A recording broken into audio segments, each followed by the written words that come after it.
Hello everyone, welcome back to the channel.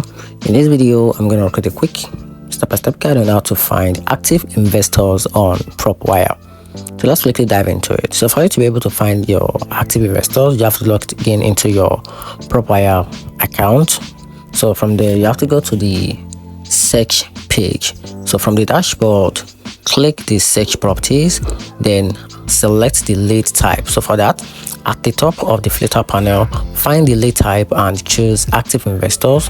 Then after that, you have to enter your location, type in the city, the county, the zip code where you want to find an active investors. Then you use the filter like property type, purchase date, or ownership count to target investors who recently bought or own multiple properties.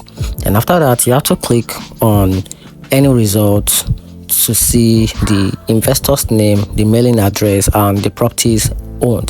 Then after that, you can save or export the list. So to do that, save the investor profile you are interested in or export them for follow-up and networking.